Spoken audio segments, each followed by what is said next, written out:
Hello అండి. Welcome to సాహిత్య Raju's kitchen. ఈరోజు వీడియోలో పండిపోయినటువంటి పచ్చిమిరపకాయలతోటి పచ్చడిని ఏ విధంగా ప్రిపేర్ చేసుకోవాలో చూద్దాం.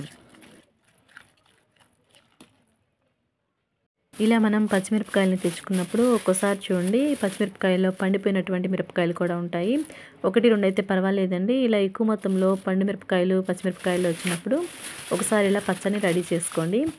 ఇలాగా పచ్చిమిరపకాయల్లోంచి పండిపోయినటువంటి మిరపకాయలన్నిటిని సపరేట్‌గా చేసుకోండి. ఇలా పండు మిరపకాయలన్నిటిని సపరేట్ చేసుకున్న తర్వాత ఒక పెద్ద బౌల్‌లోనికి వాటర్‌ని తీసుకొని ఈ పండు మిరపకాయలన్నిటిని శుభ్రంగా కడిగి తీసుకోండి.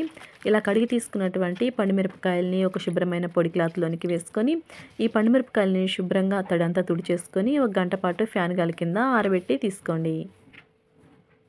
ఒక గంట ఫ్యాన్ గాలి కింద పెట్టిన తర్వాత చూడండి పూర్తిగా తడంతా ఆరిపోయాయి. ఇప్పుడు వీటికి ఉన్నటువంటి తొడిమలన్నిటిని తీసేసుకోవాలి. ఇలా అన్ని పండుమిరపకాయలకి తొడిమలన్నిటిని తీసేసుకున్న తర్వాత వీటిని ఈ వీడియోలో చూపిస్తున్న విధంగా చిన్న చిన్న ముక్కలుగా కట్ చేసి తీసుకోవాలి. ఇలా ముక్కలుగా కట్ చేసుకున్నటువంటి పండుమిరపకాయలన్నిటిని ఒక ప్లేట్లోనికి తీసుకోండి. ఇలా ప్లేట్లోనికి తీసుకున్నటువంటి పండుమిరపకాయలన్నిటిని మనం ఒక మెజర్ కప్ తోటి కొలిచి తీసుకుందాము. ఇలా ఒక మెజర్ కప్తో కొలిచి తీసుకోగా నాకు ఈ పండుమిరపకాయ ముక్కలన్నీ ఒక 5 బౌళ్ళ వరకు వచ్చాయండి.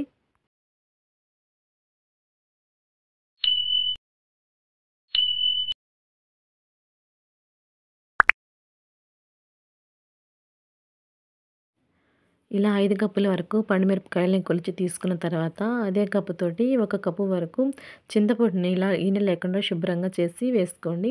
అలాగే పండుమిరపకాయలు కారం ఎక్కువగా ఉంటే మరొక అరకప్పు వరకైనా మీరు చింతపండుని యాడ్ చేసుకోవచ్చు.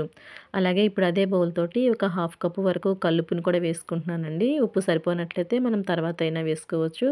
ఇప్పుడు వీటన్నిటిని ఒకసారి కలిసే విధంగా ఇలా బాగా మిక్స్ చేసుకున్న తర్వాత వీటిని కొంచెం కొంచెంగా మిక్సీ జార్‌లోనికి వేసుకుంటూ కోర్స్‌గా గ్రైండ్ చేసి తీసుకోవాలి.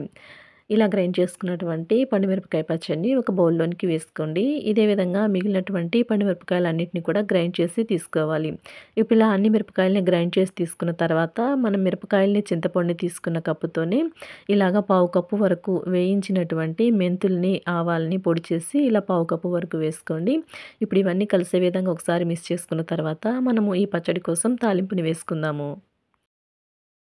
గ్యాస్ ఆన్ చేసుకొని ప్యాన్ పెట్టుకొని ప్యాన్ వేడయ్యాక అందులో 1 కప్పు వరకు ఆయిల్‌ని వేసుకొని కాగనివ్వండి. ఇప్పుడు ఇందులో 1 స్పూన్ తాలింపు గింజలని, అలాగే పొట్టు తీయకుండా దంచినటువంటి 10, 15 వెల్లుల్లిపాయ రెబ్బలని, అలాగే 4 ఎండుమిరపకాయ ముక్కలని, 3 రెమ్మల కరివేపాకుని వేసుకున్నాక ఈ తాలింపుని దోరగా వేగనివ్వాలి.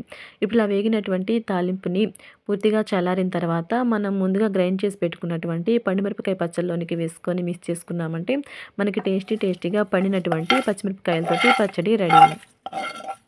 ఓకేనండి. చూసారు కదా పండినటువంటి పచ్చిమిరపకాయలతోటి మనం పచ్చడిని ఏ విధంగా ప్రిపేర్ చేసుకున్నామో. ఈ రెసిపీ కనుక మీకు నచ్చినట్లయితే వీడియోకి ఒక లైక్ చేయండి. అలాగే మన ఛానల్‌ని సబ్స్క్రైబ్ చేసుకొని పక్కనే ఉన్నటువంటి బెల్ సింబల్‌ని క్లిక్ చేయండి. Thanks for watching.